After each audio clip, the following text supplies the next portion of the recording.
How's it going, everybody? Happy holidays already. Thanksgiving, right?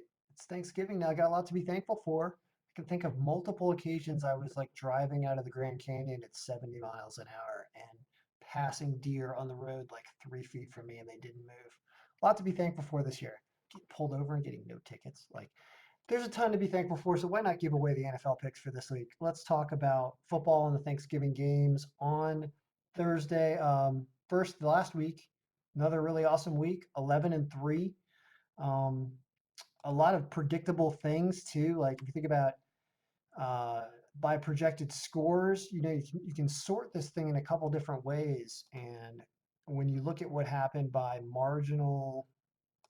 projected margin of victory, what that does here is that maximizes, when we thought the score was going to be really heavily in favor of one team like New Orleans, Cleveland.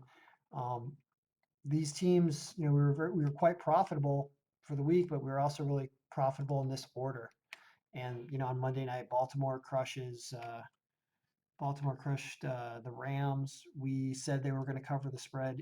They did. They also covered the over in that game, which we thought they were going to cover. A lot of the point predictions were pretty interesting. So good week all around, right? Well, let's talk about this week and let's shrink some stuff that we don't need to look at right now because the games haven't happened yet.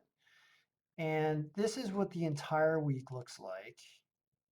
There's no profit yet because all the games have not happened yet.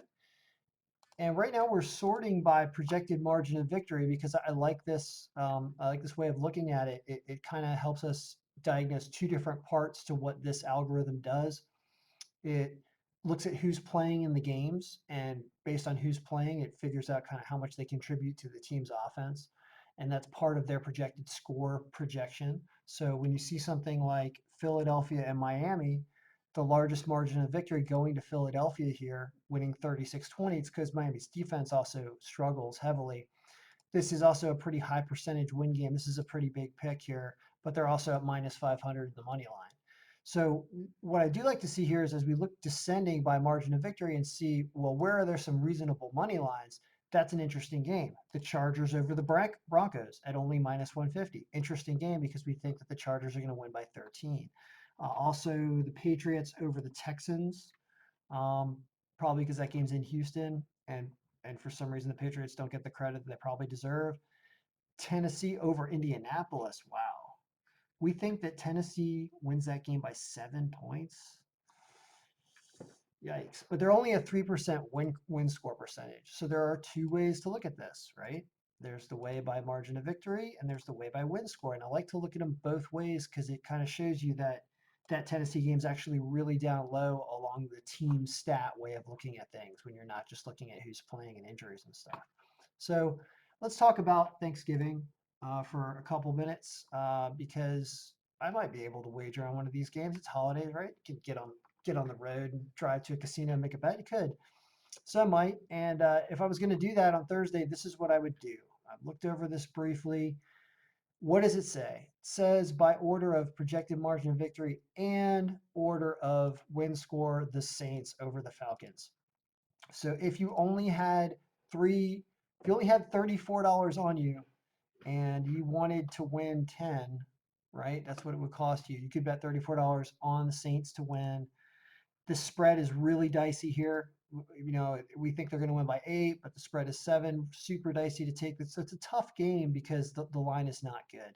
But that's what you do if you want to throw them in a parlay is you have the Saints to win on the money line. Because as I've always said, I believe that teams try to win games. They don't try to cover. It's just the way sports should be. Whenever I've played, I never tried to cover. I tried to win games. It's all you care about. So Dallas and Buffalo there is really intriguing. So here we got to look at what the line is saying, what the projected score is saying, what the win score is saying to kind of draw some conclusions.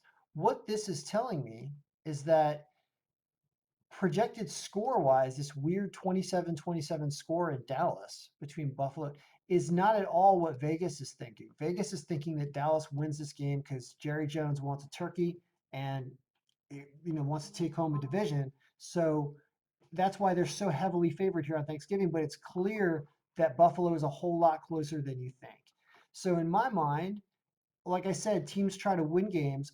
I see a game that's almost a toss-up here based on projected score and a win percentage that's relatively low. But Dallas is at home.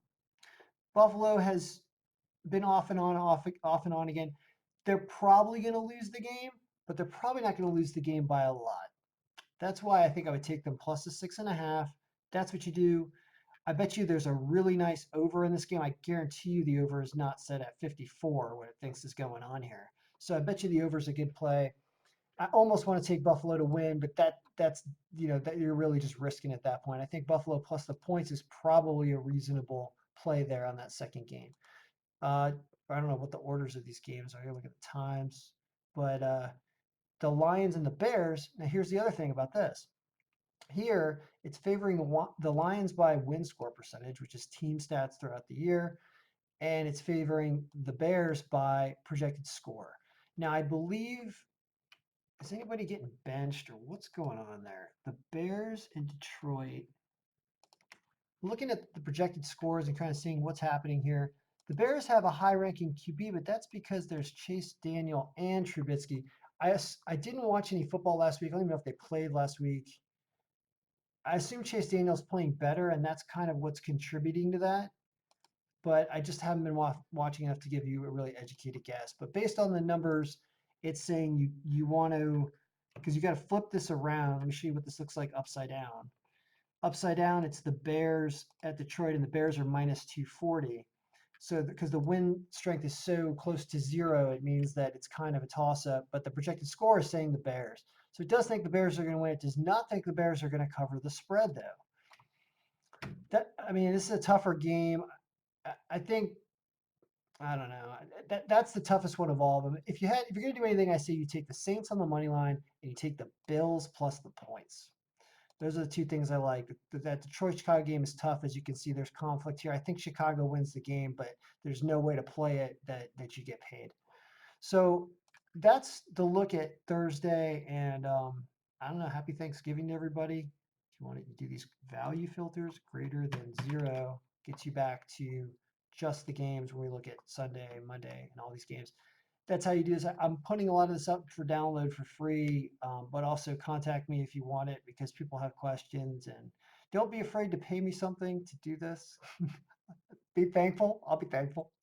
So anyway, good luck to everybody. Saints, Bills plus the points, probably Chicago money line, but I don't know. I would say stay away from that game. So good luck, everyone.